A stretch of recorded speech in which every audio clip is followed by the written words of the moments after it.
Hi, love! So, if you're seeing this reading has found its way to you for a reason. Sinasabi nga dito that your next relationship will give you the same amount of love and effort that you put in the connection. With the Ace of Pentacles, I can see a new beginning, a new solid beginning, and this relationship or connection will give you a lot of clarity, positive changes pagdating sa iyong relationship or connection. This relationship is hindi minamadali. The person that you are connected to is someone who wants to offer you the stable commitment. Ayaw niyang daanin sa mabilisan. This person is matured, goal-oriented, may pangarap sa buhay, someone na kapag nag-commit sa'yo is talagang totoong-totoo at talaga namang mararamdaman mo kung gaano ka ka-special sa tao na to. So now let's see what else do you need to know.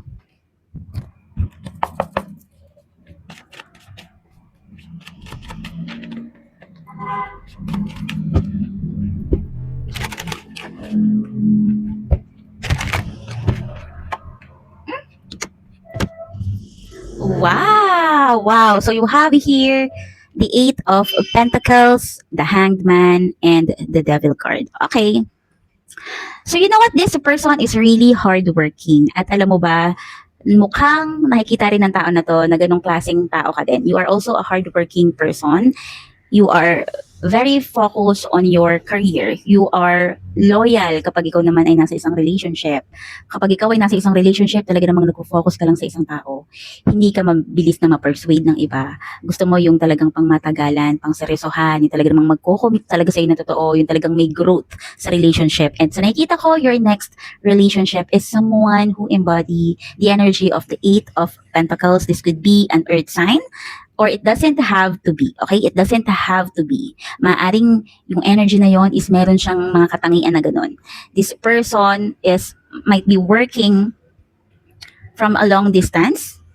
Maaring malayo siya doon sa lugar kung saan siya lumaki, kung saan siya nakatira, because pinapakita dito no na malayo yung person doon sa kanilang lugar. So maaring nagpakalayo-layo itong tao na to para makapagtrabaho sa ibang lugar at makapag-umpisa ang panibagong chapter ng kanilang buhay. I can see here that the Hanged Man the relationship is not stuck, but there's a sense of planning. There's a sense of planning. Focus on the connection. And with the Hanged Man, it only shows that there's a lot of waiting going on. I can see an undeniable chemistry from the both of you. Undeniable ang chemistry. Talagang passionate ang connection. Talagang hindi madaling mabitawan na connection. This person was really working hard or trying their best in order na mabigyan ka ng maayos na relationship in the future. With the Hanged Man, I can say that both of you is waiting for the right time because this person nga, yung ilan sa inyo maaaring nasa ibang lugar or magkalayo kayo ng landas nitong tao na to. Now, let's clarify the Hanged Man.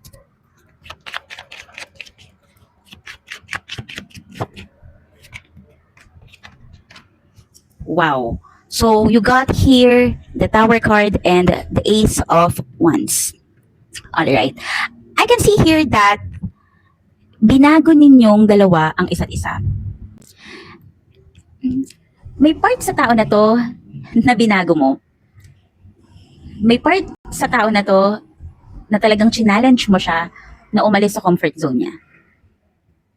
This person, hindi niya to ginagawa in the past.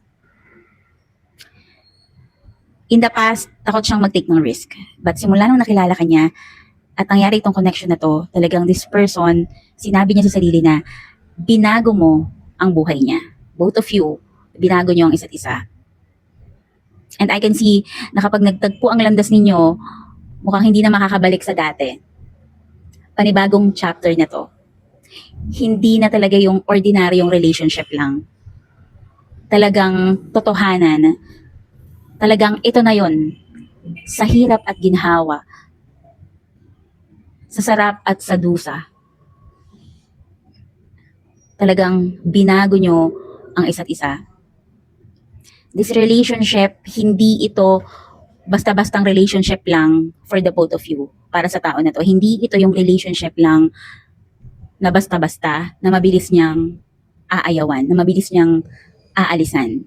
This relationship is waiting, like willing kayong dalawa na i-heal yung mga parts ng mga sarili ninyo na toxic. Willing kayong magbago. Willing kayong maghintay para sa tao na to. Willing kayong maghintay para sa connection na to in order for this to work. And this is the next relationship that is coming in your way. So hanggang dito na lang muna yung tarot reading natin. Until next time. Bye!